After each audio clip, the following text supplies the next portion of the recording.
Hola, ¿qué tal? Y bienvenidos a este nuevo episodio de Ciencia Caníbal. Primero que nada, y como siempre, y como es costumbre, los invito a que nos sigan en redes sociales. El día de hoy vamos a platicar sobre posibles fin del mundo y por qué no nos importa. En particular, el título siempre se me ha estado olvidando. Es ¿cómo puede terminar el mundo y por qué no nos importa? En fin.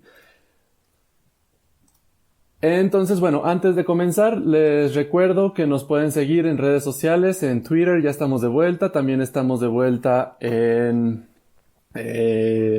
Facebook y en Instagram también nos pueden seguir, ahí vamos a publicar todas las noticias y pues particularmente Facebook es aquí como ya están ahorita, es nuestro principal medio de comunicarnos con ustedes. Bueno, pues vamos a dar la bienvenida aquí. Julián, ¿cómo estás? Muy bien, gracias. Listo para hablar del fin del mundo. Sí, pues yo creo que ahorita en estos tiempos, 2020 y 2019, pues han estado bastante pesados en cosas así. Y pues no Ujú. falta, no falta en las redes que ya es el fin del mundo, que va a pasar algo malo, en fin.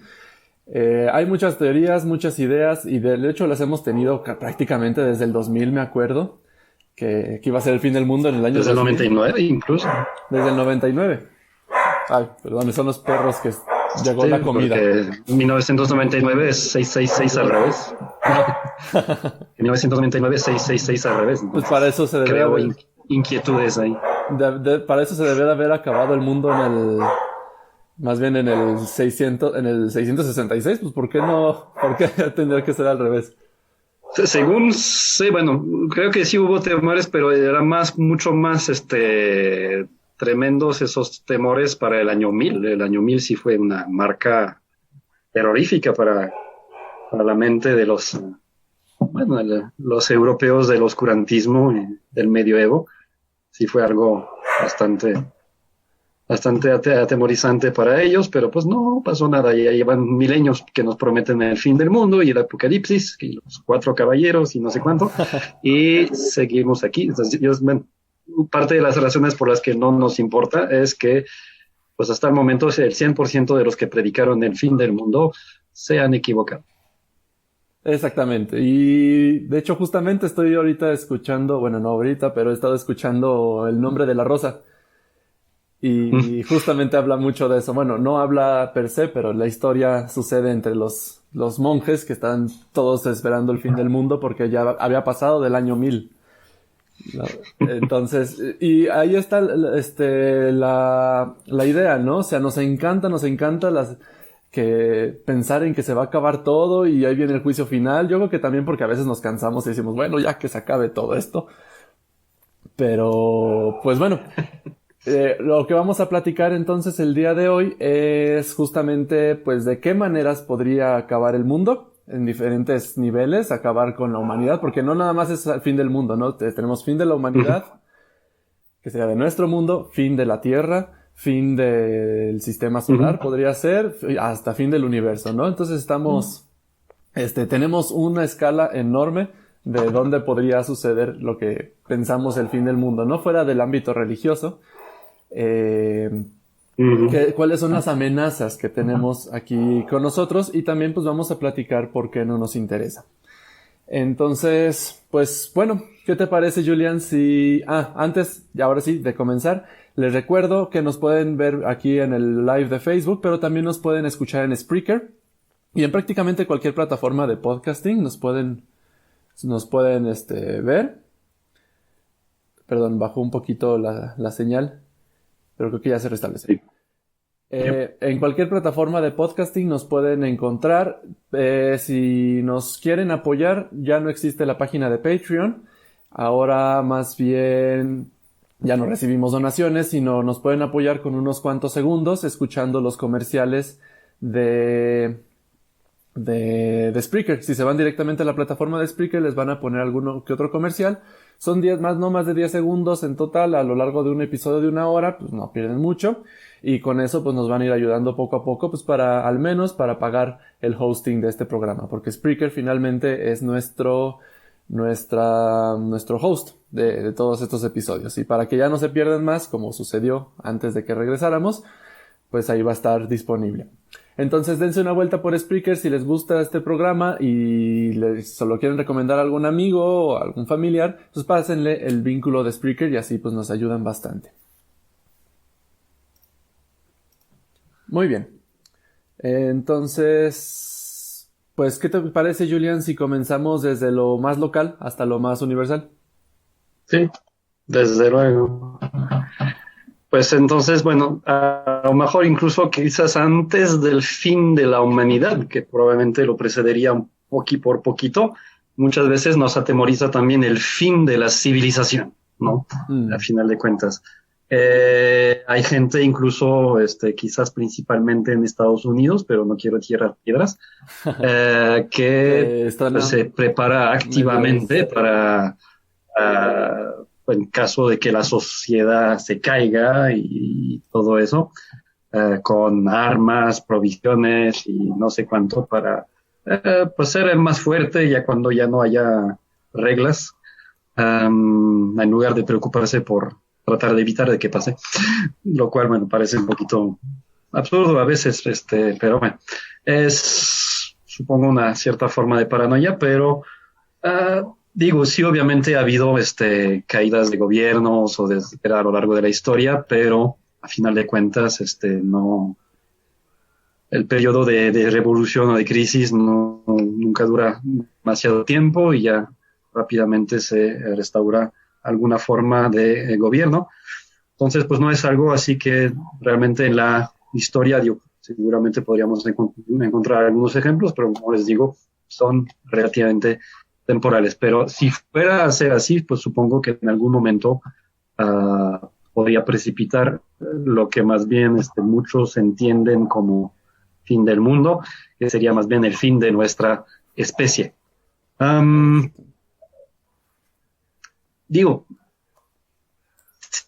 sí hay ciertas maneras, obviamente, sí hay que recordar que también somos 7,000 millones de personas. O sea, la preocupación es quizás más bien un tanto egoísta de que a ver si no me pasa algo, pero honestamente, digo, si lo pensamos bien, sería muy difícil extinguir el ser humano así próximamente, ¿no? Tendría que haber algo extremadamente catastrófico para exterminar 7,000 millones de personas. Digo, estamos viviendo cierta situación ahorita, ¿verdad? Pero a final de cuentas, todavía estamos muy lejos de las peores pandemias que han caído sobre la humanidad a lo largo de la historia. Me refiero, por ejemplo, pues, probablemente uno de los peores ejemplos ha sido la peste negra, que ha acabado con alrededor de 200 millones de europeos en aquel tiempo. Entonces, pues bueno, aún así, pues siempre vamos a encontrar una cierta porción de la población que que es más resistente a la enfermedad o que tiene menor probabilidad de contagiarse y a pesar de que sí se nos ha hecho un poquito más tarde, quizás con lo que algunos esperaban que se resolviera así de rápido, pues estamos muy lejos de cualquier manera de ese tipo de crisis como en la Edad Media. Además, pues es como una de las primeras pandemias donde tenemos realmente, a pesar de toda la desinformación que hay, pues justamente información, ¿no? Y científicos que trabajan arduamente para desarrollar vacunas, ya están algunas ya probándose. Entonces, pues sí suena realmente muy difícil que nos vayamos a extinguir como especie muy pronto, ¿no? A final de cuentas. Pero bueno, ¿de qué forma podría pasar? Pues yo veo sobre todo dos. Una, pues bueno, estuvimos cerca, quizás en los años 60, con la crisis de los misiles de Cuba. Pues uno sería el apocalipsis así nuclear, una guerra termonuclear, como la película de War Games. Digo, eso sí, obviamente tiene cierto potencial de que, pero digo, creo que justamente lo que pasó con la Guerra Fría, pues justamente hemos sacado un poquito las lecciones, hemos llegado al borde y lo hemos pensado y dijimos, no, mejor no. Entonces, digo, se reactiva un poquito esos temores recientemente, porque no sé si han escuchado que Rusia se está equipando en misiles hipersónicos para ataques nucleares relámpago, podríamos decirlo. Que digo, a final de cuentas, pues ambas potencias, Estados Unidos y Rusia, en la Guerra Fría se estaban equipando tanto en misiles intercontinentales para dar al otro y tener esa amenaza de no me busques porque tengo armas nucleares intercontinentales, pero también pues de defensas antimisiles, que bueno, en ese caso justamente cambia un poquito la balanza de poder en la medida que pues esos misiles hipersónicos, de una manera Rusia no dejó completamente de investigar esas tecnologías, y ahora pues va a tener ese tipo de armas mucho más rápidas que podrían rendir más difícil una réplica, pero bueno. No, y también tenemos, pues a Corea del Norte, ¿no? También, aunque sea a lo mejor en poder no tanto, pero pues ese puede mover la balanza. No, y esta preocupación, pues sí, como dices, desde la Guerra Fría, ¿no? La tenemos, el famoso reloj, ¿no? Que íbamos acercando a la medianoche del holocausto nuclear. Claro que también, o sea, una parte importante, sí, es el miedo que tenemos, pero el miedo también nos ha ayudado a mejorar, ¿no? Y en este caso, por ejemplo, en la Guerra Fría, pues el miedo a eso, pues, se lanzó el Sputnik y entonces Estados Unidos tuvo que ponerse las pilas por miedo de que Rusia lo aventajara y pudiera lanzar bombas desde un satélite y empieza el programa espacial. Entonces, pues finalmente también eso fue factor, ¿no? El mismo miedo al apocalipsis lo que nos hizo aventajar un montón de tecnología en esos tiempos. Así es. Y bueno, ese es una, obviamente, bueno, también nos da más miedo quizás desde el 86 también por la catástrofe de Chernobyl. No vimos las consecuencias que puede tener una catástrofe nuclear y obviamente Hiroshima y Nagasaki fueron mucho peor, pero digo, esa energía la usemos para hacer bombas o la usemos para hacer electricidad, pues representa cierto peligro.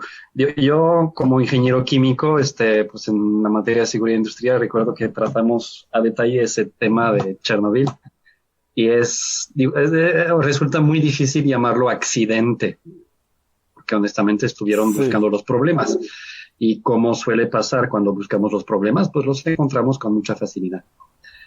Básicamente, bueno, sí, para poner en contexto de los que no se acuerdan bien qué pasó ahí, en los años 80, la Unión Soviética buscaba hacer pruebas para mejorar el rendimiento de las centrales nucleares, que pues era una de las principales fuentes de energía eléctrica que tenía. Básicamente la idea consistía en elevar la temperatura del núcleo para pues producir más energía simplemente.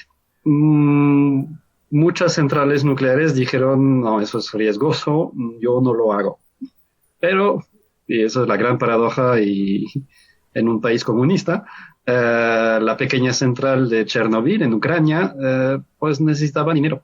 ¿Cuál es el colmo en un país comunista? Pero pues había obviamente unos buenos subsidios asociados a esas pruebas y entonces Chernobyl dijo, sí, nosotros lo hacemos.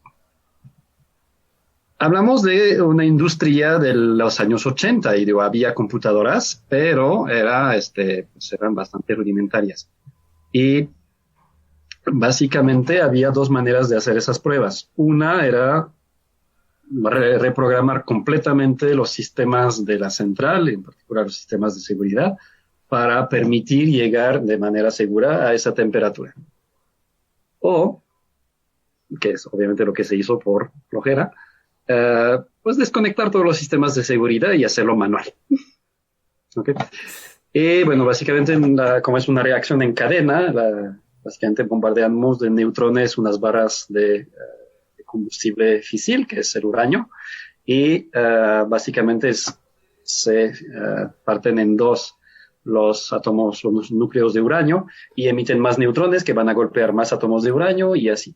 Oye, Julián, Por eso es una reacción en cadena. ¿dijiste combustible físil? Físil, sí, Físil, que se puede fisionar. exacto. Ah, qué va, nunca había escuchado esa palabra, ¿eh? Según yo, sí existe.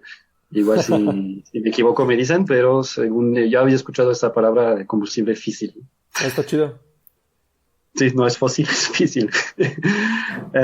Y entonces, ¿cómo controlamos esa reacción si es en cadena? Pues básicamente se usan barras de grafito, de carbón.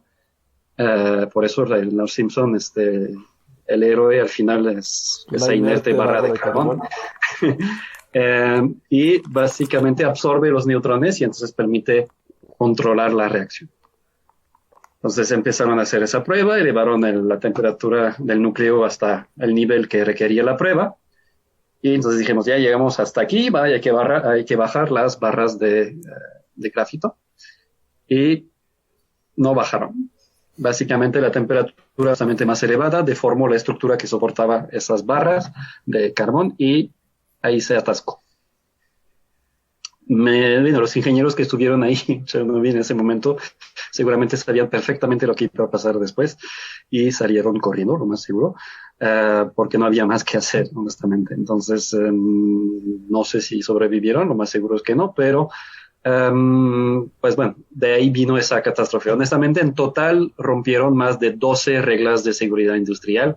Ya, honestamente, siempre me cuesta mucho llamar accidente de Chernobyl, porque sí, más bien fue, no voy a decir provocado intencionalmente, porque no fue así, pero estuvieron jugando con fuego nuclear y se quemaron.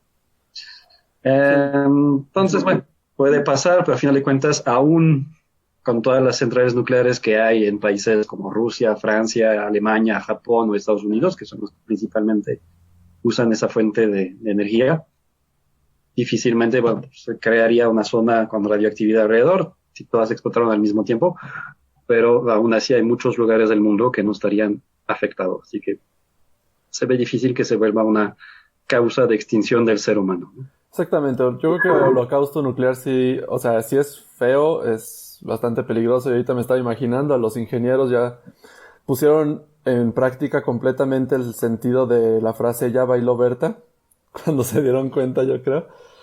Pero sí, o sea, como dices, el alcance de la radiación y todo eso, o sea, sí puede alcanzar a todo el globo, finalmente, pero sí, a niveles peligrosos, pues no, ¿no? O sea, como humanidad no nos extinguimos por un holocausto nuclear, porque tendríamos que, de a tiro, destruir todas las zonas, poblables, ¿no?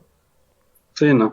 Y digo, eso sí, consecuencias para la salud, el medio ambiente catastróficas, pero seguramente la vida sigue, incluyendo el ser humano. 7.000 millones de personas, somos una plaga difícil de acabar, ¿no? Bueno, pues por eso no nos importa tanto el holocausto nuclear, finalmente como especie, bueno, a lo mejor a nosotros nos pega, pero como especie, pues seguimos aquí, ¿no? Sí. Voy a pasar nos saludan desde Rusia y justamente nos dicen que viven con el miedo constante allá por amenazas de guerra nuclear. Ok. Sí, pues me imagino. Привет. Не говорю по-русски, хорошо. Ay, caray. Niet. Acabo de decir que no hablo bien ruso. Ah, ok. Entonces no. Llene con popa. Ya con eso. Muy bien. Quizás la amenaza más quizás digna de considerar para el futuro, pues es el calentamiento global, que digo, también no va a pasar tampoco mañana, sin embargo ya se ve sus efectos, ya se ve consecuencias, sí va a tener mucho impacto. Igual, de ahí a acabar completamente con el ser humano, no, pero sí con muchas otras especies, con muchas, bueno, la subida del nivel del mar sí es algo que puede inundar y destruir muchas ciudades costeras. Aquí en Aguascalientes, a 1800 metros sobre el nivel del mar, estamos un poquito tranquilos, Sí. pero sí afectaría, bueno, otras manifestaciones climáticas y demás. Entonces, sí es algo que de cualquier manera sí tenemos que atender, igual que en algún momento dijimos, a ver, todos tenemos armas nucleares, nos podemos destruir todos, pues qué tal si no lo hacemos, ¿no? Igual aquí creo que ya hay que decir, bueno, nos gusta quemar petróleo en nuestros coches y en nuestras industrias. ¿Qué tal si encontramos otras maneras? Porque como que empezamos a ver efectos, ¿no? Yo confío en que digo, sí hay que atenderlo, no hay que negar el problema, porque eso sería lo peor que podríamos hacer. Digo, el chiste no es vivir sin riesgo. Sí, imaginen los cavernícolas hace 100.000 años cuando descubrieron el fuego. Si hubieran dicho, no, eso es peligroso, mejor no lo usamos, pues no tendríamos civilización, ¿no? Simplemente. Entonces, el chiste no es vivir sin riesgo, pero sí con riesgos controlados, ¿no? Entonces, en ese caso, sí hay que activarnos, planear para reemplazar esas energías fósiles, es así, para, pues, vivir mejor con nuestro planeta y no afectar tanto su clima y su medio ambiente, ¿no? Al final de cuentas. Sí, no, y yo creo que, bueno, tanto lo que hablábamos de holocausto o el calentamiento global, pues son cosas que nosotros mismos nos estamos provocando, ¿no? Y es a una escala de nuestro propio, o lo que nosotros podemos manipular. Pero yo creo que no nada más son esas las formas, o sea, esa es una de las formas en las cuales a lo mejor si no nos extinguimos, como dice Julian, cambiaría nuestro estilo de vida drásticamente, así tipo, estoy pensando en Interstellar, que ya nada más pueden cultivar, ¿qué era? Maíz o algo así. Pero finalmente, o sea, no nos extinguimos. Pero otra cosa que sí puede ser potencialmente destructiva, aún más pequeño que nosotros mismos, y ahora que lo estamos viendo, pues son las enfermedades, ¿no? O sea, como ya lo mencionaste hace rato, estuvo la peste negra que acabó con no sé cuántos millones, creo que fue como 2/3 de la población, ¿no? Sí, un tercio. Un tercio de la población. Sobrevivió 2/3, pero aún así un tercio creo que estaban por ahí de unos 400 millones en aquella época, entonces pues fue algo terrorífico, ¿no? Sí, no, imagínense, es más o menos lo que pasó en Avengers, ¿no? La mitad de la población así. No tan así bueno, de golpe, pero sí, desgraciadamente más en bastante dolor y sufrimiento, pero sí, de alguna manera sí se acabó con un tercio de la población de Europa en aquel tiempo. Sí, bueno, la gran diferencia que tenemos de ahora en esos tiempos, bueno, es que ya conocemos un poco mejor cómo funcionan las enfermedades, o sea, no deja de estar el riesgo y obviamente lo estamos sintiendo ahora mismo, ¿no? Sí. Pero, de hecho, hablando justamente de COVID, saludos desde Italia por Alex Shurik, hermano de la que está en Rusia. Okay. Hay saludos a todos ellos, también a Alejandro Morales que nos está viendo. De hecho, nos cuenta que se generaron muchas teorías y dudas y del miedo a la guerra química o biológica. ¿Qué posibilidades hay para que eso suceda y, en dado caso, acabar con la humanidad? Bueno, química yo creo que ya lo podemos descartar. Digo, ha habido algunas catástrofes o, digamos, uso de armas químicas, por ejemplo, la Primera Guerra Mundial. Es algo costoso, honestamente. No mata a tantos, entre comillas. Yo seguramente es bastante horrorífico los resultados, pero eso me recuerda a otra catástrofe que estudiamos en seguridad industrial. Es una materia que me quedó muy, muy marcada. La de Bhopal en la India, que era de Union Carbide, donde pues básicamente se liberó cianuro de no me acuerdo qué, pero una cosa bastante venenosa, y básicamente todo el pueblo alrededor de la planta y obviamente todo el personal de la planta murió consecuencia de la liberación de ese gas. Básicamente tuvieron un problema, y en esos casos en una planta química pues están siempre esas antorchas que ven ahí quemándose.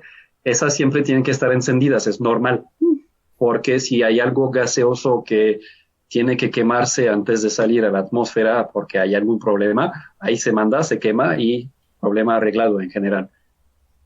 Y ahí no prendió. Y entonces todo eso, ese problema que tuvieron, que bueno, fue también mal mantenimiento en general, hicieron unas cosas que no debieron, quisieron pues seguir produciendo mientras hacían mantenimiento. Entonces de 6 tanques que hacían para hacer su reacción, quitaron uno y le daban mantenimiento, y hicieron un bypass del 3 al 5, y mientras reparaban el 4, ¿no? Y pues bueno, salió mal, y obviamente al momento que dijeron, no, esto ya no está funcionando, manden todo a la antorcha, no prendió. Y entonces todo eso se liberó, y obviamente fue bastante terrorífico porque es un gas transparente, no tiene olor, no es algo que puedas detectar, pero es muy, muy venenoso, muy tóxico. Entonces, pues ahí fueron cerca de 10,000 muertos, creo, catástrofe global en la India. Pero es muy difícil que químicamente, al menos, se tenga una cosa en tal cantidad que pueda matar a todos. Biológico, creo que hay potencial para más. Digo, honestamente no soy de los servicios secretos como para saber si fue realmente un ataque biológico eso del COVID. Muchos dicen eso, pero muchos también se sienten más listos que la gente de los servicios secretos a veces. Entonces, bueno, no sé, me parece demasiado elaborado para ser cierto. Aún así, siempre va a haber gente que no pasa nada. Si era un ataque biológico, bueno, okay, no sé cuál era el propósito en sí, pero no era matar a todo el mundo, porque pues honestamente hay mucha gente. Si ese es el objetivo, pues, tiene una eficiencia de menos del 10%, porque el más del 90% se recupera. Uh-huh. Entonces, pues, creo que no está saliendo, ¿no? Sí, probablemente, como dices, Julia, no habría sido un ataque biológico. Yo creo que si fuera un ataque, como dices, pues sueltas un virus que sea más letal, más pues más peligroso, sigues ¿no? unos frascos de Ebola o algo así, ¿no? Pero yo creo que también por ese lado, ahí va lo único que nos podría preocupar un poco, que es pues justamente esa amenaza virológica, ¿no? De todos los que vamos a mencionar, hemos mencionado y vamos a estar mencionando a lo largo del programa, creo que la amenaza virológica es una de las más fuertes. No digo a lo mejor no completamente, como dices, la peste negra, sin saber siquiera que existían los microbios, nada más pudo con un tercio, pues probablemente tampoco sea tan dramática, ¿no? Uh-huh. Entonces, pues sí, como humanidad, el fin de la humanidad se proyecta lejano, fin de nuestro modo de vida, tal vez, uh-huh. y nuestra comunidad, sí. Si no hacemos nada, por ejemplo, con el calentamiento global, que yo creo que es de los problemas más importantes que atender ahora. Pero finalmente, como raza humana, eso probablemente no nos termine por destruir, ¿no? Uh-huh. El fin de cierta normalidad, a lo mejor. Uh-huh.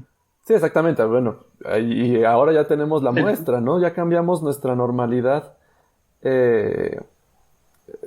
por esta pandemia. Ahora imagínense qué cambio tan rotundo sería cambiar la normalidad a ese nivel. Ok, dejé un momentito para que se restableciera bien la conexión, que tuve problemas. Y se cortó poquito. Bueno, okay. En fin, como les decía, o sea, estamos experimentando un cambio en nuestra normalidad y ya nos duele, ¿no? Ahora imagínense con un calentamiento global, qué rotundo cambio sería, ¿no? Sería, pues, terrible en el sentido de que nos limitaría muchísimo y frenaría muchísimo, pues, todo lo que hemos estado logrando como especies. La guerra, perdón, un ataque bacteriológico o virológico o alguna enfermedad, pues sí puede atacar, pues sí puede acabar con bastante parte de la población, pero probablemente, como dices también, no termine por destruirnos, ¿no?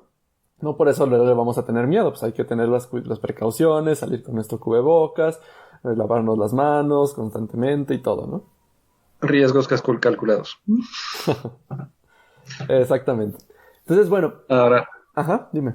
digo, esa es bueno, obviamente el fin del mundo para nosotros, que sería el fin de la humanidad, ¿no? Pero, y creo que ya es en el sentido del comentario aquí de María Elena Ibarra, el mundo se sana solito. Sí, el mundo es, no hombre, mucho más resistente que nosotros.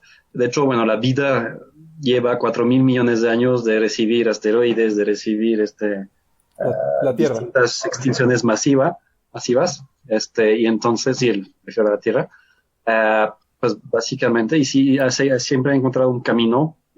Obviamente sí ha habido esas extinciones, eso fue una nueva etapa en la evolución, pero siempre he encontrado un camino, por muy difícil que hayan estado las condiciones a nivel de todo el planeta. No, y ahora yéndonos al planeta, también, justamente yo estaba escuchando en la mañana de la inversión de los polos. Dicen, es que se van a invertir los polos y entonces, se- pues eso va a haber un cambio del clima y va a acabar con todos. Ahí se fue un poquito otra vez. Ya parece que estamos bien. Entonces, sí, esta inversión de los polos que dicen, ok, se va a cambiar el polo norte por el polo sur y todo se va a descontrolar y nos vamos a ir al rancho del peje. No es cierto. Finalmente, o sea, sí hay un cambio de polos y sí sucede y de hecho está pasando continuamente.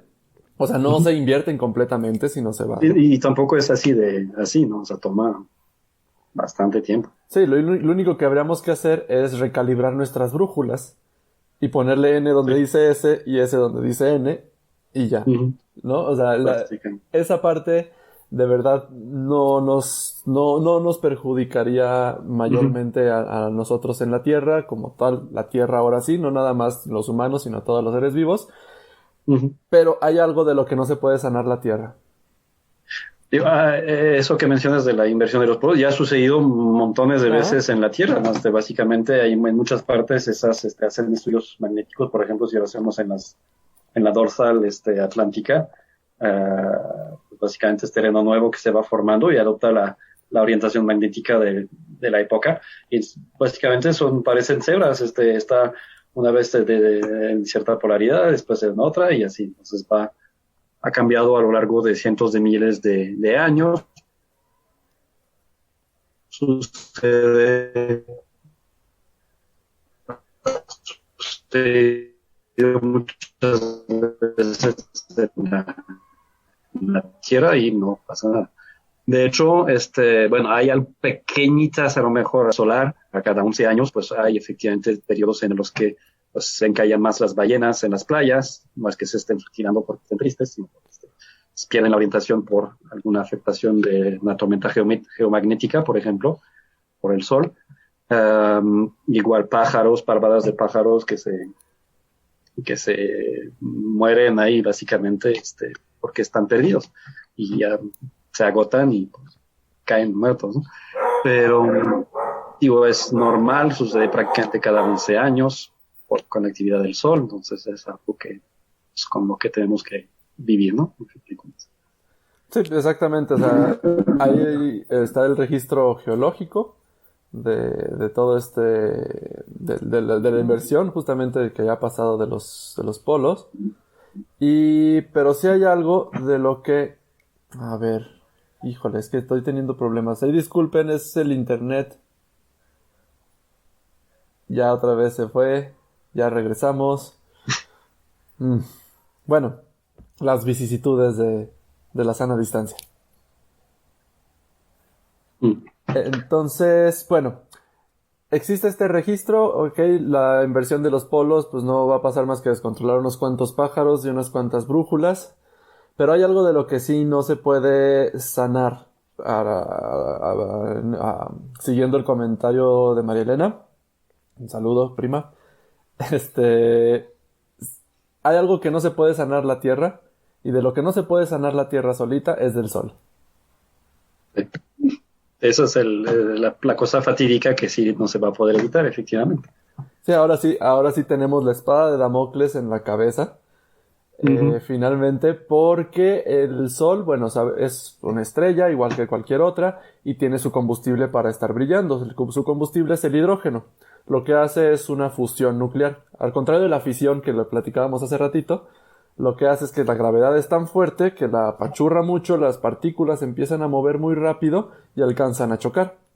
Y cuando chocan, dos partículas, por ejemplo, protón y un protón, chocan, sale de esa combinación el elemento que tiene dos protones, que es helio, y se libera energía. Entonces cada uno de estos choquecitos va creando energía, esta es la fusión nuclear, y pues le da al Sol la energía que tiene, ¿no? Pero eventualmente se le va a ir acabando el hidrógeno. Y conforme a nuestros modelos de evolución estelar, eh, conforme va perdiendo su hidrógeno, lo que va a hacer es ahora va a empezar a hacer fusión de helio y después fusión de los siguientes elementos. Y cuando hace eso, lo que va a pasar con el Sol es que se va a expandir. Entonces va a ir creciendo. De hecho, en el cielo, ahorita ya que se acerque invierno, que podamos ver los tres Reyes Magos, podemos ver una estrella gigante roja, ¿no? Que está en esa época de su vida, que ya se está inflando, está incrementando su tamaño, y va a incrementar su tamaño hoy, otra vez. Y se va cayendo poquito. Ya, ok. Entonces, pues les decía, conforme el Sol va acabando su combustible, va a ir creciendo, va a incrementar su tamaño, y según los modelos hay diferentes modelos, diferentes predicciones, pero lo que sí estamos seguros es que el Sol nos va a quedar mucho más cerca de lo que está ahora, porque va a ser mucho más grande, y pues ahí sí nos va a tatemar. No hay de otra. Y incluso mucho antes que eso, digo, eso ya sería ya cuando se llegue a esa fase ya de crecimiento drástico, cuando llegue a ser gigante roja. Pero de hecho el Sol va creciendo paulatinamente desde que se formó, prácticamente. Se estima que cuando se formó tenía una potencia como del 70% de lo que es en la actualidad. Entonces, ya creció un 30% desde a lo largo de sus 4.500 millones de años que ya lleva existiendo. No estamos asándonos tampoco a pesar de que incrementó su brillo, porque en aquel tiempo, a final de cuentas, era la Tierra, digamos, era un poquito más fría, pero tenía mucho más dióxido de carbono. Todavía las plantas no cambiaban tan drásticamente la atmósfera y entonces había un efecto invernadero mucho más intenso que en la actualidad, permitiendo que la Tierra tuviera pues un clima agradable ya aún cuando el Sol no estaba tan potente. Sin embargo, pues ese incremento sigue dándose y dándose mucho antes de que se infle completamente como gigante roja. Es difícil saber exactamente cuándo, pero probablemente cuando dentro de unos 500 millones o 1.000 millones de años ya empecemos a sufrir de una temperatura ya un poquito prohibitiva para la vida en la Tierra. Entonces, ya mucho antes de que nos fría, que se trague Mercurio y Venus, el Sol, y quién sabe si se trague la Tierra o no, pero ya será un detalle de cualquier manera, porque ya no estaremos completamente abrazados, y entonces ya no existirá la vida en la Tierra desde hace mucho tiempo. Nada más regreso sobre un comentario ahí de Charlotte, porque son también noticias que escuchamos muy seguido últimamente, cuando la NASA o otros organismos anuncia que un asteroide va a pasar cerca de la Tierra, ¿a qué se refiere? Y es desgraciadamente algo que también se maneja de manera muy amarillista por parte de la prensa. Digo, pasan cerca. ¿Qué es cerca? Muchos pasan la gran mayoría a una distancia superior a la de la Luna, es decir, a más de 400.000 kilómetros de nosotros. Y son de un tamaño como de quizás los más grandes de unos 60 metros, ¿no? Cosas así. Aún así, si nos cae uno de esos, va a causar un daño a lo mucho local, como por ejemplo lo que sucedió en Chelyabinsk, ahí en Rusia, en febrero del 2013, si mi memoria es correcta. donde pues básicamente explotó antes de tocar la superficie y pues la onda de choque hizo volar ventanas, vitrinas Y unos cuantos rusos también. seguramente, pero hasta donde sé no hubo víctima mortal de eso, hubo heridos, cortadas, a lo mejor les cayó cosas encima por esa razón, pero no hubo víctima mortal. Entonces, pues básicamente lo que es destacable, y yo siempre lo que destaco de esas noticias no es tanto que sea algo preocupante. Cerca es muy entre comillas, ¿no? Si hacemos la escala, se imaginan que mi cabeza fuera la Tierra, sería como si un microbio me pasara a varios metros. Ujú. ¿Voy a temblar por eso? No.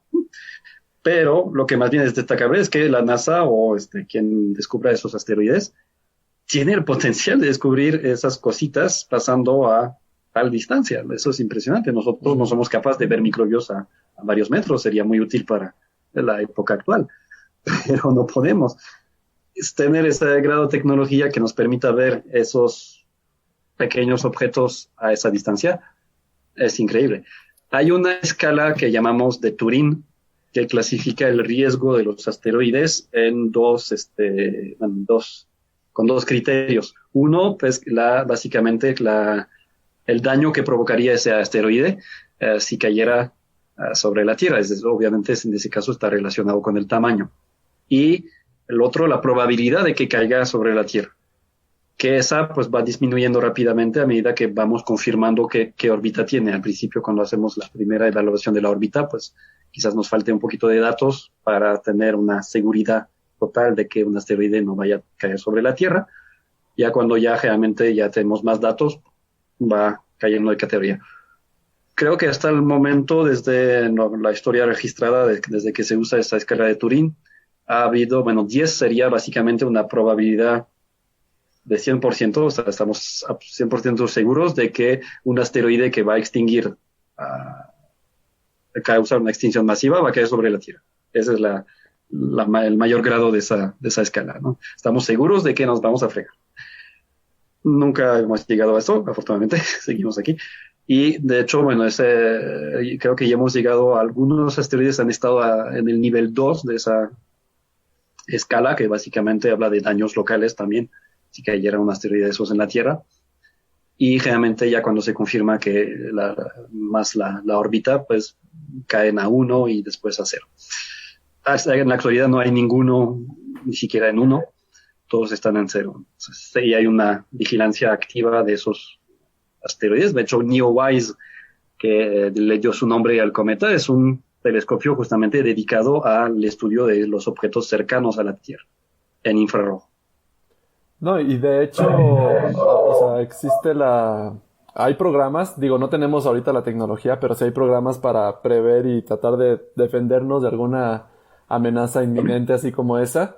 Y yo creo que también tomando un poquito, pues, la experiencia, bueno, no experiencia directa, pero lo que pasó con los dinosaurios, ¿no? Que también le damos mucho peso diciendo, ok, el meteorito cayó ahí en la costa de Yucatán y extinguió a los dinosaurios. Bueno, eso fue una reacción en cadena que a lo largo, de hecho, estaba escuchando también hoy en la mañana que se tardó, no me acuerdo cuánto, como 100,000 años hay de distancia entre cuando cae el meteorito. No, 1,000 años. 1,000 años, sí, 100,000 años es un montón. Hay 1,000 años entre cuando cae el meteorito y donde están los últimos fósiles datados. Algo así, es un rango muy grande, más grande que el que tenemos ahora de 2,000 años para acá, ¿no? Entonces, sí, o sea, un meteorito también es una causa de preocupación. Ya si fuera muy, muy grande, nivel 10, como dices, pues ahí sí tenemos que preocuparnos porque también va a alterar nuestra manera de vivir, pero finalmente pues, somos una especie resiliente, ¿no? A menos de que ya sea muy duro y rompa la Tierra, ahí sí ya que probablemente sea una amenaza real, ¿no? Sí, va a alterar nuestra forma de vivir o nuestra forma de morir. Bueno. Y como comentario justamente dice, la NASA nada más asustando gente. Bueno, no es la NASA no se dedica a eso, más bien los periodistas son los culpables, perdón, es que ellos les encanta agarrar básicamente la NASA dice, va a pasar un objeto a tal distancia, de tal tamaño. Los periodistas dicen, va a pasar un asteroide rozando la Tierra. No, rozando, no. Realmente hay mucho, ahora sí que el espacio está lleno de eso, de espacio. Hay De- mucho lugar. Ahí realmente nuestro planeta está muy chiquito, entonces como para darle y atinarle, no está tan sencillo. Exactamente. Pero más bien la NASA no se dedica a eso, pero más bien la interpretación que le dan los periodistas y más los amarillistas, pues es lo que nos lleva a eso, ¿no? Sí, de hecho, hace unas semanas veía un video de una periodista justamente que contactó, creo que era un argentino que trabajaba en NASA o algo así, un astrónomo, y el Ujú. título de la nota es La NASA se prepara para la llegada del dios de la destrucción, porque le habían puesto al asteroide el nombre del dios egipcio de la destrucción, no me acuerdo quién era, Anubis o algo Debe así, ser el famoso Apophis, ¿no? Apophis, sí. Y Porque para el entonces 2029 va a pasar cerca de la Tierra. Nada que preocuparnos, ya la órbita ya está, causó estuvo creo en el uno en la escala, pero ya después ya la probabilidad bajó a tal nivel que ya ni siquiera es una en un millón para que realmente caiga sobre la Tierra. Entonces, tienen más probabilidades de ganar la lotería en ese sentido. sí, ¿no? Y justamente este invitado le dice, bueno, es que sí, la NASA se está preparando, pero para observarlo. No va a chocar contra la Sí, Tierra. exacto. O O sea, sea, está haciendo los preparativos para poderlo observar porque va a pasar relativamente cerca con la tecnología que podemos para observarlo, a detalle, ¿no? exacto. Y bueno, pues pasando, ahora sí ya vamos creciendo en escala, ya vimos el Sol, ya vimos los visitantes que tal vez vengan de la nube de Oort, los meteoritos o del cinturón de asteroides, pues vamos con mi parte favorita. ¿Y el Mm. universo? ¿Cómo puede acabar el universo? Entonces, digo, ahí aún no estamos seguros porque todavía no conocemos completamente, pues toda la física detrás. Pero siguiendo un poquito la idea de, bueno, ok, nosotros podemos ver al pasado. Sí podemos ver al pasado porque si vemos una estrella, o es más, incluso yo aquí viendo la pantalla la estoy viendo como era cuando la luz salió de la pantalla hacia mis ojos. Entonces cada vez que vemos algo lo estamos viendo en el pasado, ¿no? Ahora, si vamos muy lejos, Y más por los retrasos de Internet, ¿no? exactamente, Claro. más el espacio de internet, pues es todavía más en el pasado. Que tengo conexión que parece que es del pasado también. Entonces, cuando vemos las estrellas, por ejemplo, vemos al Sol, bueno, no lo vean, pero la luz del Sol lo estamos recibiendo 8 minutos más tarde. Ahora, de galaxias más lejanas, lo vemos miles o millones de años más tarde, ¿no? Entonces podemos, Millones. o billones, o ya para ese nivel, ya utilizo z igual a uno, ¿no? Entonces, mientras más lejanos, más atrás en el tiempo podemos ver y podemos tener un registro de qué ha pasado con el universo. El universo, hasta donde tenemos entendimiento y es nuestra teoría más fuerte, se fue un poquito el video. Ahora sí. El universo, y mientras sabemos que salió de un Big Bang. Todavía no sabemos, no nos vamos a meter de qué es el Big Bang, pero sabemos que se está expandiendo poco a poco el universo. Entonces podemos tomar esa idea y extrapolarla a qué va a pasar en el futuro. Entonces voy por lo más leve, por lo más tranquilo, hasta lo más que me encanta. Eh, Mientras más pasa el tiempo, el universo se está expandiendo y se sigue expandiendo cada vez más. Entonces va a llegar un momento en el que las cosas estén tan lejanas de nosotros, las galaxias, Andrómeda, bueno, Andrómeda probablemente no, pero otras galaxias se van a alejar tanto de nosotras y tan rápidamente, porque pues, sí, se siguen alejando cada vez más rápido, que va a llegar un momento en el que su luz ya no nos va a alcanzar a llegar. Y vamos a estar solitos, solitos en el universo. ¿Por qué? Porque ya no vamos a voltear al cielo y ya no vamos, bueno, ya no con nuestros telescopios y ya no vamos a poder ver ninguna galaxia. Eso sería lo más tranquilo que podría pasar con esta expansión del universo, ¿no? Llega un momento en el cual las cosas se expandieron tanto y se alejaron tanto una de la otra que pues ya no las podemos ver. Nosotros como personas y la Tierra y el sistema solar y la galaxia no se expande junto con el universo porque mientras que la expansión va abriendo, la gravedad va cerrando y nos mantiene relativamente bien. Entonces, ¿qué podría pasar cuando nos asomamos al un 10 a la 10 a la... Sí, ¿como cuánto será? ¿Como 10 a la 10 años? No, es muy poquito, ¿no? 10 a la 10 son 100 son 10 millones de años. No, entonces está... No, 10 mil millones, perdón. Son otros 10 mil millones de años. 10 a la 10. 10,000 millones. Okay, cuando nos asomamos a tiempos muy largos, lo primero que podría pasar es que las cosas se alejaron tanto que ya vamos a perder de vista todas las demás galaxias y a lo mejor los astrónomos en esos tiempos pues pensarán que estamos solos, que es la única galaxia que existe y volveremos a las ideas pre-einsteinianas, ¿no? Sí, Que el universo de Harlow Shapley. Exactamente, que el universo era estático y que vivimos en un universo, en una galaxia isla, ¿no? Entonces, eso es lo que podría pasar con el universo. No es un final como tal, porque las cosas siguen existiendo en este universo, ¿no? Pero las recientes observaciones, recientes entre comillas, de hace 30 años,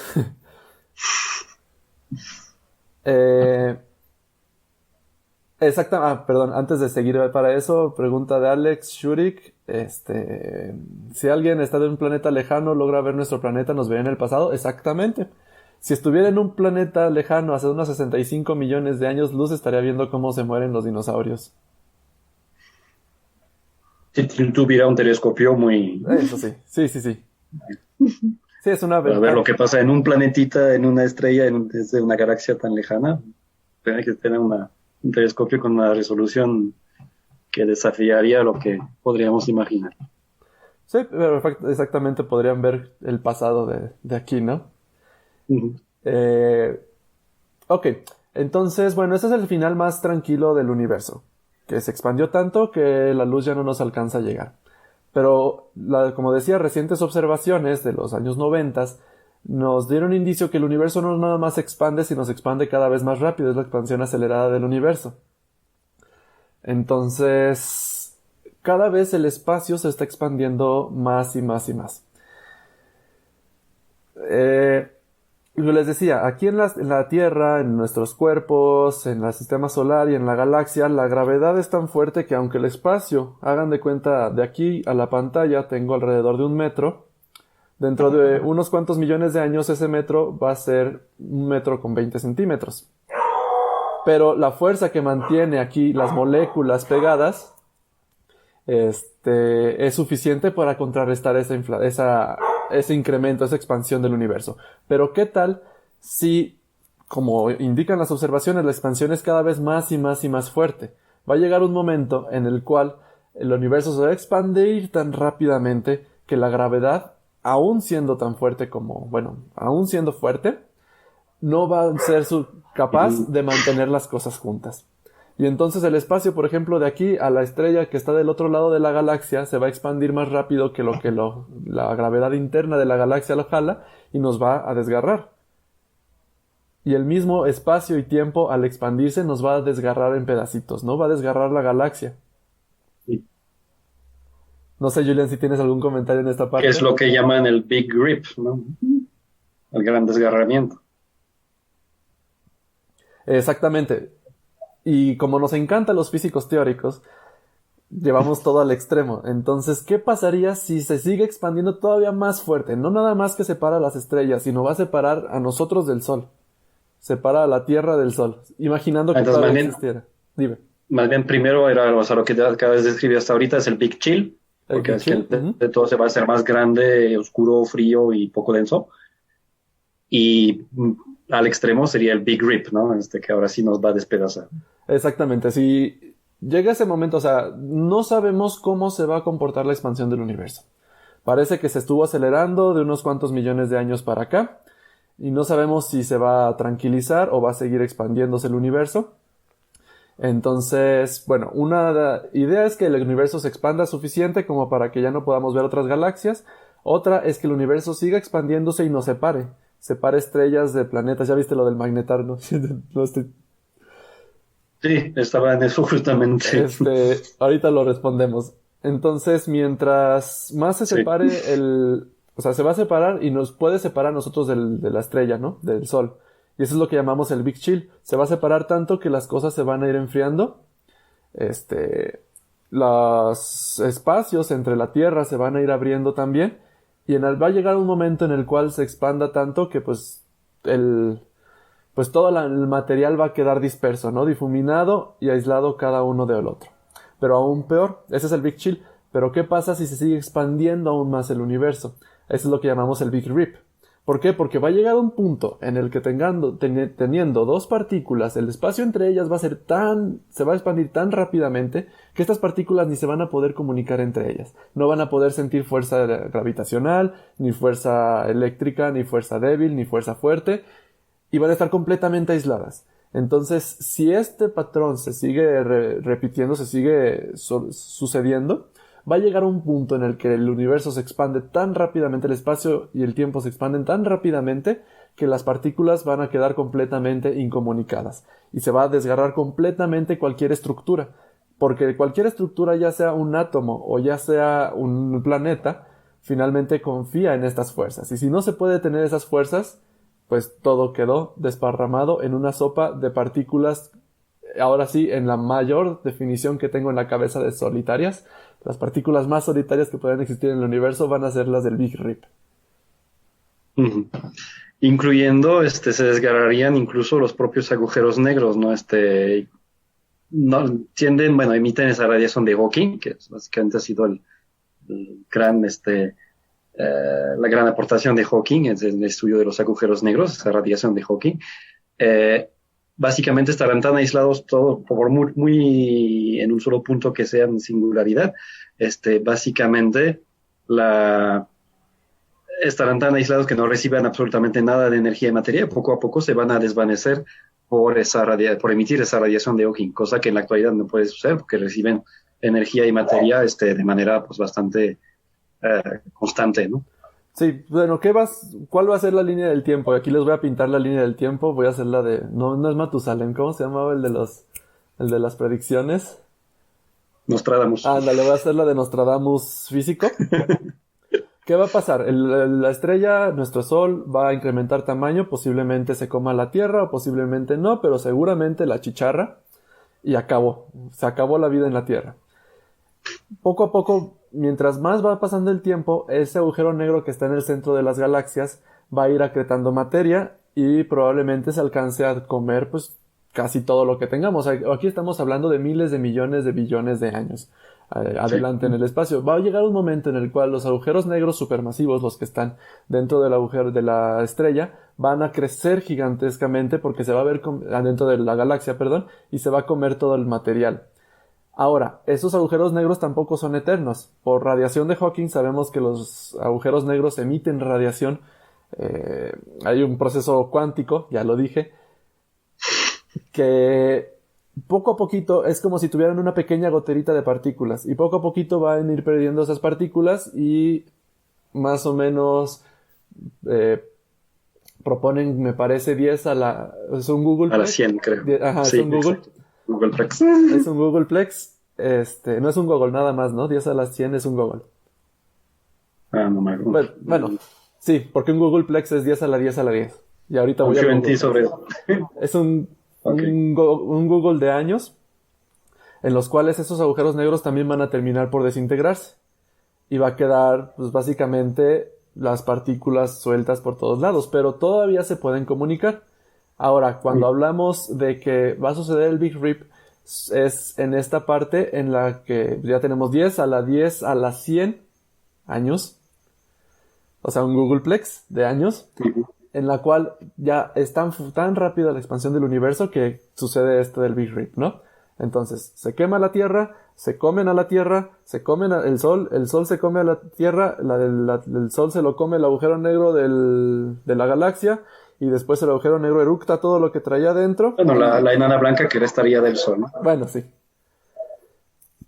Y finalmente se terminan por desintegrar todos estos agujeros negros y posiblemente sucede el Big Rip. Y ahí hay algo bien interesante, porque finalmente, ¿cómo medimos nosotros la distancia y cómo medimos el tiempo? Lo medimos por interacciones. Es decir, ¿cómo mido el tiempo? Bueno, pues cuánto tarda un péndulo en dar una vuelta, ¿no? ¿Cuánto tarda en interactuar ese péndulo con la gravedad de la Tierra? O la transición del átomo de cesio, también mido el tiempo, ¿no? ¿Cómo mido la distancia? Bueno, ¿cuánto cabe esta barra que está en Francia de aquí a la pared. O bueno, cuánto tarda la luz en llegar de un lado a otro. Pero ¿qué tal si el espacio se Sí, porque expande? ya hay una definición ya más. Ya hablamos de eso en uno de los episodios, no me acuerdo cuál, Exactamente. pero O bueno, era una definición absoluta ya para distancia, ¿no? ok, ¿cómo medimos la distancia absoluta? Bueno, cuánto la luz tarda en llegar de un lado a otro. Pero ¿qué tal si el espacio se expande tan rápido que la luz ya no puede llegar a ese lugar? Entonces ya no podemos medir tiempo y ya no podemos medir distancia. Entonces, ¿qué sucede en el Big Rip? Se va a perder completamente la noción de espacio y de tiempo. Y todo va a ser una sopa homogénea de zonas incomunicadas en la cual no podemos distinguir nada porque ya nada tiene sentido. Okay. Y ese es Entonces, el ahí problema. sí aplicaría la expresión el fin de los tiempos. Exactamente, ese es el verdadero fin de los tiempos, sería ese Big Rip. Y esa es mi parte favorita, me encanta el Big Rip. Pero no todo es tristeza, compañeros, amigos y Julián, y que es compañero y amigo, y los que nos siguen en cualquier lado, no todo es tristeza. ¿Por qué? Porque hay un pequeño luz de esperanza en ese Big Rip. Les dije que en el Big Rip todo va a estar homogéneo, todas las partículas van a estar regadas, no va a haber átomos, sino nada más partículas elementales, lo más elemental del mundo. Va a estar regado en una mezcla homogénea de partículas. ¿Qué tan diferente es al Big Bang? Cuando teníamos una mezcla homogénea de partículas regadas.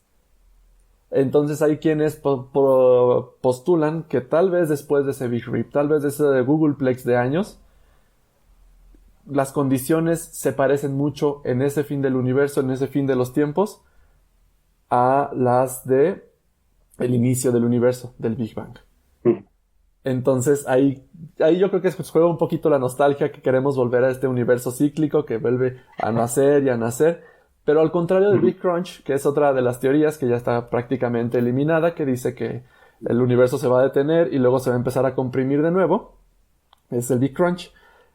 Al contrario de eso, el universo se expandió tan rápido que se desgarró y de ahí puede nacer otro universo millones, billones, googleplexones de veces más grande que el universo actual.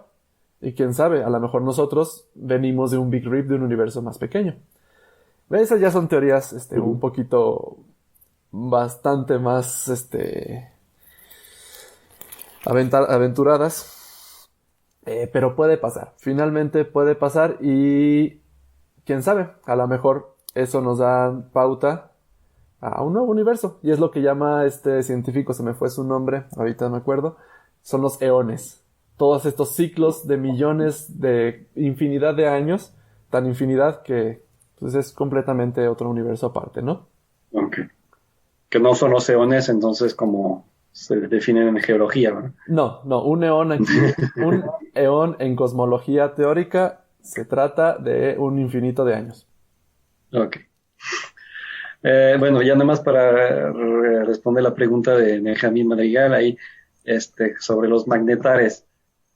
Sí, o sea, hay algo de cierto en eso, y incluso es muy posible que alguna de las extinciones masivas que ha sufrido la Tierra en el pasado ha sido debido a algo así. Es decir, en general, bueno, más que el magnetar en sí, es al momento que se forma, es decir, en la supernova, que la estrella explota y deja una estrella de neutrones en su centro. Pero muchas estrellas de neutrones, bueno, primero se van a comprimir al momento que se van a formar y entonces, pues por la conservación del momento angular, giran a velocidades enormes, lo cual, bueno, los hace emitir pulsos de ondas de radio, lo que llamamos un pulsar, y también les hace tener un campo magnético extremadamente potente, lo que llamamos en ese caso magnetar. Ahora, lo que pasa es que en ese caso, pues justamente esos polos del campo magnético de esa estrella de neutrones van a acelerar partículas cargadas y muchas veces de alta energía en cierta dirección. Si la Tierra se encuentra en la dirección que apunta a un haz de luz, más bien un haz de rayos de ese tipo, que básicamente sería como rayos cósmicos, sí podríamos estar en problema. Ahorita, bueno, por ejemplo, nuestra heliosfera, el campo magnético del Sol, nos protege de esos rayos cósmicos y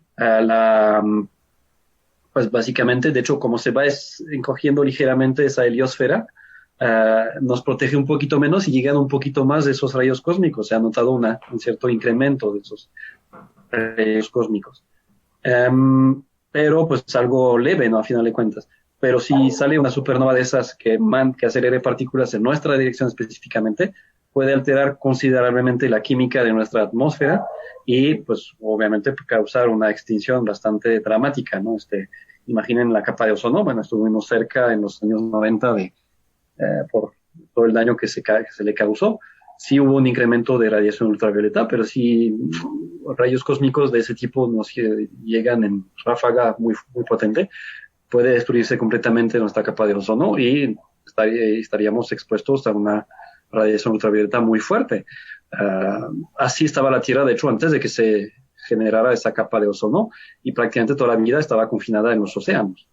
Entonces, sí puede tener mucha influencia y se sospecha de que extinciones masivas del pasado hayan podido ser resultado de un fenómeno de esos. No se tiene certeza, porque pues, ya sucedió hace mucho tiempo. Entre comillas, las extinciones masivas más antiguas son las más difíciles de elucidar. Digo, la de los dinosaurios es la más reciente, entre comillas, y es la más sobre la cual tenemos más certeza, pero entre más vamos hacia el pasado, más difícil se vuelve, ¿no? Entonces, sí es algo que podría afectar, efectivamente. Muy bien. Y bueno, pues ya para cerrar, hay una cosa más que puede acabar con nuestro universo y es el decaimiento del campo de Higgs. Ya vino hace, que fue 8 años que se anunció su descubrimiento. El campo de Higgs es una el bosón de Higgs es una partícula que nos provee de masa a las partículas elementales. Eh, Voy a esperar poquito porque está inestable, se perdió la conexión. Ya Sí, ya. regresamos, ya ¿Estás de vuelta, regresamos. Beto? Sí. Ok. Entonces, les decía, está este campo de Higgs o el bosón de Higgs, que es lo que nos provee de masa a las partículas, pero tiene un valor muy específico y de hecho lo platicábamos la sesión pasada de Julián que ya se fue. Este tiene, ay, se me fue el avión. Bueno, Tiene tiene un valor muy específico y eso hace que exista la materia, o sea, que exista la materia como lo conocemos, la física como lo conocemos, pero no hay ningún mecanismo que conozcamos que pueda prevenir que ese valor no se vaya para abajo y no cambie, y entonces eso va a cambiar completamente todo, se llama el decaimiento del campo de Higgs, y ¿qué va a pasar en ese momento? Que todo se va a deshacer, es una bola de destrucción, en algún momento del espacio puede suceder que decaiga ese campo de Higgs aquí, entre mis dedos, y eso se va a expandir, eso va a causar como una reacción en cadena y va a causar que pues todo se deshaga, porque ya no va a haber materia y ya no va a haber masa para que se mantenga sin moverse. Cuando las partículas no tienen masa se van a mover a la velocidad de la luz y entonces se parece mucho al Big Rip. Se decae este campo de sí. Higgs y pues todas las estructuras también se destruyen. Y eso puede ser aleatorio, pero más o menos el tiempo que tenemos que esperar para que eso suceda es como un 10 a la 500 años. Entonces falta bastante tiempo para que suceda y no sabemos si suceda o no. O sea, está en un valor que llamamos inestable, puede que cambie. ¿Por qué no nos preocupa esto? Ya eso, ya para cerrar, ¿por qué tampoco nos preocupa ese fin del mundo? Porque cuando decaiga este bosón, este campo de Higgs, esa burbuja de destrucción que se va a crear va a viajar a la velocidad de la luz. Entonces, ni siquiera vamos a poder ver la luz. No es que estemos viendo al cielo y de repente, ¡pup!, se empieza a mira qué bonito es allí. Y se desaparece y ya valió queso, ¿no? El campo de Higgs. No, porque ni siquiera vas a poder ver eso. O sea, Ok. no vamos a poder ni siquiera detectar el decaimiento del campo de Higgs. Entonces, ni para qué nos preocupamos. Sí, ahora sí es completamente inevitable y ni lo vamos a ver, ni nos vamos a... Ni siquiera el tiempo que tarda tu cerebro en decir, ¡ay, este lado se está desapareciendo! Y le manda la señal al otro lado de tu cerebro, ni siquiera va a alcanzar. Va a ser más rápido que eso. Entonces, pues tampoco nos preocupa el decamiento del bosón de Higgs, Ok. del campo de Higgs. Pues bueno, Sí, no. hay Pues creo que muchos... esa es la conclusión sobre las cosas que sí podemos hacer algo que son pocas. Es decir, tratar de no Julian, atacarnos con armas nucleares, espérame poquito que tratar de cuidar el planeta, pues ahí sí hay que actuar. se Sí, fue. sí, te congelaste un poquito. Sí, ya regresó, ya. Ok. Sí, les digo, sobre las cosas que podemos nosotros hacer algo, pues hacerlo, es decir, tratar de no matarnos con armas nucleares, tratar de no emitir tanto dióxido de carbón y ese tipo de cosas. Ok, hagámoslo y digo, hemos resuelto el problema del ozono, la capa de ozono ya se está recuperando del daño que le hicimos. Somos capaces de superar esas crisis y de seguir avanzando. Nada más hay que tratar de que pues, nos haga el menor daño posible. No, ya más o menos hemos podido ver un poquito todas las maneras en las que el ser humano, la civilización, el planeta, la vida pueden acabarse y mucho más allá de eso, hasta la galaxia y el universo. Si la mayoría de esas cosas tienen una muy baja probabilidad de pasar o sucederá en muchísimo tiempo, así que no es algo que nos tenga así, nos quite el sueño, a Exactamente. pesar de que sabemos de lo del campo de Higgs, pues, ok, Sí, no puedo hacer nada para evitarlo, así que, pues bueno, y no me dé cuenta cuando suceda, ni te va a doler. ¿no? Pues no, ni siquiera llegaría el dolor a las terminaciones nerviosas. Exactamente. Pues sí, como dices, Julian, o sea, lo que tenemos, los peligros inminentes que tenemos son cosas que podemos resolver. Ahora sí, tenemos que trabajar todos juntos para que no suceda, pero no por eso vamos a perder el sueño, como dices, Julian. Hay que echarle ganas, pero finalmente no viene el fin del mundo, no está aquí a la vuelta de la esquina como a veces creemos sentir en estos tiempos. Y los fines del mundo de verdad inminentes, falta mucho tiempo y no podemos hacer nada para prevenirlos. Entonces, ¿qué tenemos que hacer? Cuidar nuestro planeta, cuidar nuestra salud, a nuestros seres queridos, a no contaminar, pues cuidar a todos la tierra como general y tratar de entender más a la naturaleza y así poderla cuidar mejor. Y, ok, dentro de un Googleplex de años ya estaremos todos bien muertos, hechos partículas elementales, pero pues no nos debe de perder el sueño tampoco, ¿no?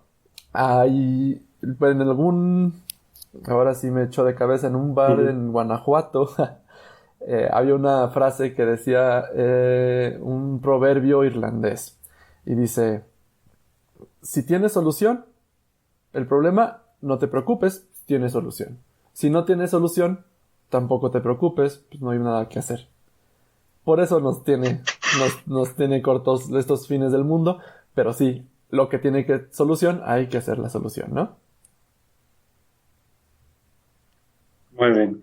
Y bueno, para terminar con Benjamín, me dice, entonces sería tener mala suerte en estar en la dirección que apunte ahí el campo magnético de esa estrella de neutrones. Sí, pero puede pasar y posiblemente ha pasado el pasado, perdón por la redundancia, en algún momento. Y bueno, hay una última pregunta ahí de Raccoon que dice, Hoy, a ver. podemos tener a nuestros planetas fuera. No puedo extenderme quizás hasta la nube de Oort o algo así porque Julian. sería Tiempo. Se trabó donde la última pregunta de Paco Raccoon. que nos preguntaba si podemos tener agujeros negros en nuestro sistema solar y si sí, si eso altera la Tierra o nuestros planetas. Pues bueno, siendo agujeros negros no los podemos ver directamente, no emiten luz, al contrario, pero pues sería muy difícil que esté uno ahí sin que lo detectemos, ¿no? Porque incluso ya la nube de Oort se vería afectada por su gravedad, nos caerían cometas a cada rato. Um, lo veo muy difícil que esté. Si estuviera, tendría que estar a una distancia muy alejada de los planetas, al menos, porque si no se detectaría su, su influencia gravitacional, ¿no? Pero entonces, lo más seguro es que no. De hecho, creo que de los más cercanos que se conocen, están como unos 3.000 años luz. La probabilidad es muy baja y probablemente se vería hasta la afectación de ese agujero negro sobre el movimiento de las estrellas vecinas, ¿no? Alpha Centauri y todo su sistema, incluyendo Próxima y otras. Entonces, no, lo más seguro es que no hay agujeros negros en el sistema solar ni tan cerca. Muy bien, pues vamos a terminando por hoy. Julian, ¿qué te parece? Nos extendimos Sí, 20 sí, minutos. bastante. Como pueden ver, nos encanta hablar de esto y tenemos muchísimas cosas de qué hablar. Y si nos dejan, Julián y yo más fácil nos pasamos unas varias horas hablando de esto. Entonces, tenemos muchas más cosas que platicarles, muchos más temas que hablar con ustedes. Y si les gustó, pues conéctense dentro de 15 días. Cada 15 días, los jueves a esta hora, estamos haciendo la transmisión.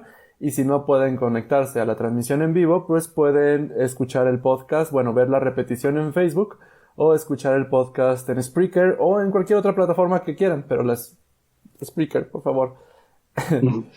Nada más una pequeña recomendación de lectura relacionada un poquito con lo que acabamos de hablar.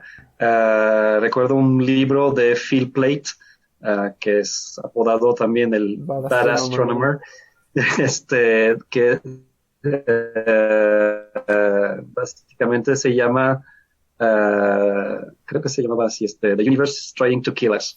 El universo trata de matarnos. Y entonces justamente estudia un poquito todas las maneras en las que el universo trata de matarnos. Entonces, pues, para complementar un poquito el tema de hoy, pues puede ser una lectura muy recomendable. Muy bien, sí. Phil Plait, muy bueno. Badass Astronomer. Eh, Pues muy bien, pues ya con eso terminamos. Ahora sí, los pueden escuchar en Spreaker o en cualquier otra plataforma de podcasting. Y les voy los veremos que dentro de 15 días, que corresponde a...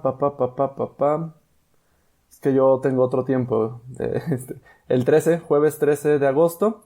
Nos vemos Uh-huh. por acá en la siguiente transmisión porque vamos a tener a un invitado especial ahora sí. Vienen los adelanto. Bueno, no les adelanto, mejor los dejo con la duda. Manténganse en sintonía aquí con Ciencia Caníbal y próximamente les avisaremos de nuestros invitados. Pero les adelanto que es sobre física, sobre matemáticas y comedia y stand-up. Entonces se va a poner muy interesante. No se pierdan del próximo episodio y pues nos vemos por acá. Cualquier duda, comentario, nos pueden escribir a ciencia.caníbal@gmail.com o por Facebook también nos pueden contactar, Twitter e Instagram. Entonces muchísimas gracias a todos los que se conectaron y muchísimas gracias por sus preguntas. Nos encanta contestar preguntas. Y los que están viendo esto en repetición, pues si tienen preguntas, háganoslas en el chat y trataremos de responderles el próximo capítulo. Nos vemos Muy bien. a todos y pues hasta la próxima. Nos vemos, Julián, gracias. Nos vemos, Beto.